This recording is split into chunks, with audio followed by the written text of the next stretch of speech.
final é 2,7%. Nós estamos de volta ao vivo com programação na CNN Brasil, acompanhando o vice-presidente Geraldo Alckmin, que concede entrevista coletiva para detalhar os impactos da redução das tarifas brasileiras por parte dos Estados Unidos. Vamos acompanhar. Só 3 países os Estados Unidos têm superávit. Reino Unido, Austrália e Brasil.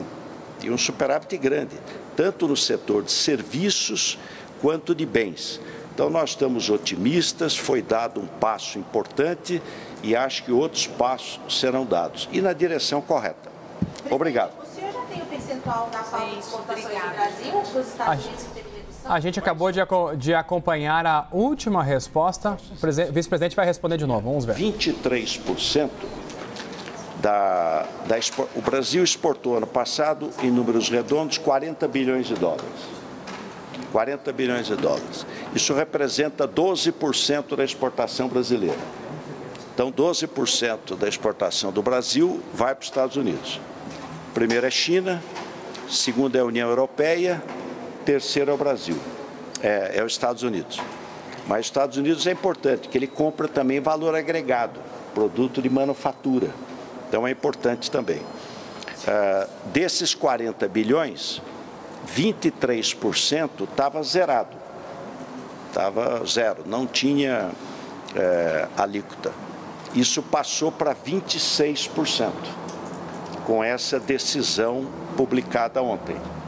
Então, nós passamos de 23% para 26%, 3% a mais, o que dá 9,7 bilhão de dólares, que foi excluído, não paga tarifa. Posso dar um outro número para vocês.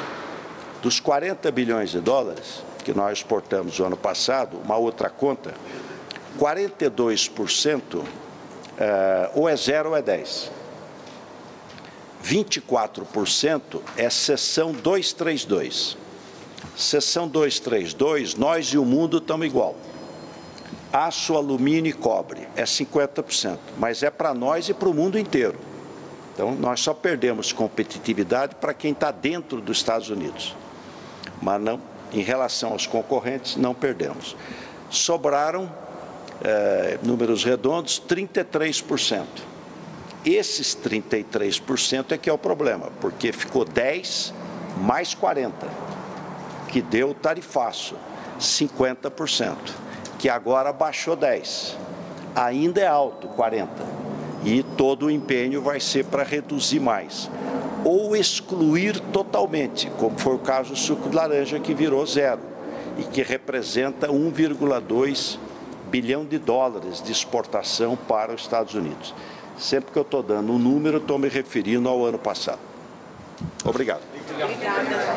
A gente acabou de acompanhar um trecho, dessa entrevista coletiva do vice-presidente Geraldo Alckmin, que estava falando com a imprensa a respeito dos impactos da redução das tarifas recíprocas de importação de produtos norte-americanos e de exportação de produtos brasileiros aos Estados Unidos, melhor falando, e essa redução, o que impacta para a economia brasileira, ressaltando que a redução das tarifas acontece para o mundo todo que possui esse tipo de problema, outras nações que são afetadas pelo tarifaço já há alguns meses e também acaba englobando o Brasil.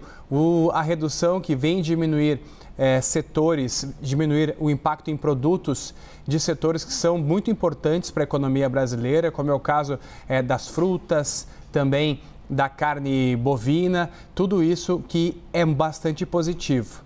O vice-presidente Geraldo Alckmin disse que esse ainda é o início, que eles vão trabalhar para reduzir ainda mais o restante das tarifas que foram impostas, cerca de 40% das taxas adicionais, e disse que Donald Trump tem agido certo com essa redução, com esse início de conversa, e que a conversa com o presidente Trump foi importante e também um encontro que tivemos nesses últimos dias entre Marco Rubio, secretário de Estado dos Estados Unidos, e também o chanceler brasileiro Mauro Vieira. Essa conversa, segundo Geraldo Alckmin, também ajudou a estreitar as relações econômicas e diplomáticas entre o Brasil e os Estados Unidos, além ainda do diálogo que Donald Trump teve com o presidente brasileiro Lula nesses últimos dias também, naquele encontro chamado de uma troca de química entre os dois.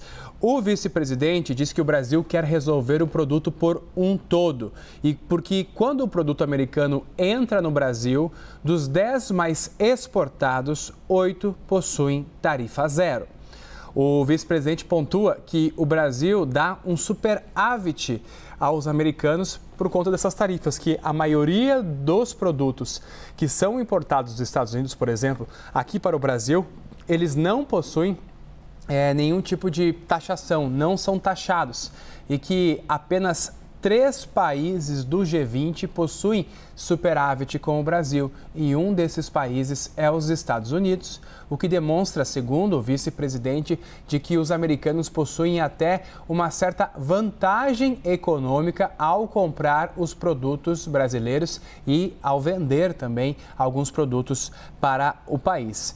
Ele encerra, o vice-presidente Geraldo Alckmin encerra falando que está otimista e que foi dado um passo importante e que a ordem de Donald Trump foi uma ordem positiva a respeito destes assuntos, porque muitos setores da economia brasileira já vinham sentindo esses impactos. Alckmin até pontuou que as exportações continuaram aumentando nos últimos meses, mesmo com tarifaço, mas as exportações tinham outros países, como destino também. Só que o que acaba trazendo uma sensibilidade maior do governo norte-americano para esse assunto é o fato de que está pesando na conta dos próprios cidadãos americanos. Está mais caro, por exemplo, eles consumirem hambúrguer, que é um corte de carne que faz parte da dieta do dia a dia dos americanos, dos lanches, da comida. As frutas também, que os Estados Unidos não produzem e que acabam importando de outros países, principalmente aqui do Brasil, como a laranja, a manga, o limão. Essas frutas também acabaram ficando mais caras. E isso acabou encarecendo o custo de vida dos americanos. Então, a pressão popular tem feito o presidente Donald Trump reagir de uma forma mais positiva. E ontem à noite, ao início da noite, nós tivemos a publicação de um documento por parte da Casa Branca, ressaltando que 10% de tarifas recíprocas estariam sendo abolidas naquele momento e que o Brasil seria um desses países englobados nessa conta toda. Lembrando que outros países que também estão em processo de tarifaço acabam também sendo beneficiados com essa medida, que não é uma medida exclusiva do governo brasileiro, mas sim uma medida que parte da economia norte-americana. Lembrando que existe sim um esforço que o governo brasileiro tem feito junto com o presidente Lula, o Ministério da Economia, também o chanceler Mauro Vieira, que tem sido um dos porta-vozes dessas conversas, tem feito aproximações, principalmente com o secretário de Estado norte-americano Marco Rubio, que desde o início do tarifaço e das sanções que o Brasil recebeu em outros processos, como é o caso da aplicação da Lei Magnitsky aos ministros do STF, Marco Rubio tem sido a figura central. Então, esse estreitamento de laços e de relacionamento entre as duas nações por parte da chancelaria brasileira junto com o secretário de Estado dos Estados Unidos, isso é um fator bastante positivo. Quero destacar ainda que o vice-presidente também nos disse, principalmente ao caso do café. O vice-presidente falou que o Brasil é o maior fornecedor de grãos de café para os Estados Unidos e que, neste momento, as equipes econômicas e técnicas querem trabalhar mais afinco para poder reduzir ainda mais as tarifas e aí trazer também um alívio na conta para os norte-americanos, não só na importação da proteína animal bovina, da carne bovina, das frutas, mas também do café. O setor cafeicultor do Brasil, que possui uma importância gigantesca para o agronegócio do país, desde essa última semana vinha cobrando até mais prazos e saber qual seria o plano que o governo brasileiro iria colocar na mesa para ser discutido. Um plano para que essas exportações pudessem voltar a acontecer em patamares normais de tarifas. Uma vantagem que o setor cafeicultor possui perante outros setores, como é o caso das proteínas e também das frutas, é que mesmo que os grãos de café já tenham sido colhidos, por exemplo, eles não precisam ser exportados neste exato momento. Por isso que existe um pouco de, digamos assim, gordura na estocagem dos produtos, porque os grãos não são perecíveis. Eles podem ficar armazenados nos silos, em galpões por um tempo até esse tarifaço ter uma resolução positiva, diferente dos outros produtos que são perecíveis e que aí sim acabam tendo um impacto praticamente imediato caso não tenha um destino final concluído. E isso tudo tem ajudado, então, aos setores se organizarem, mas também, por um outro lado, trazendo uma pressa maior do governo brasileiro em tentar negociar e melhorar os patamares da economia, porque é um fator que impacta e muito no dia a dia e principalmente nas contas do país.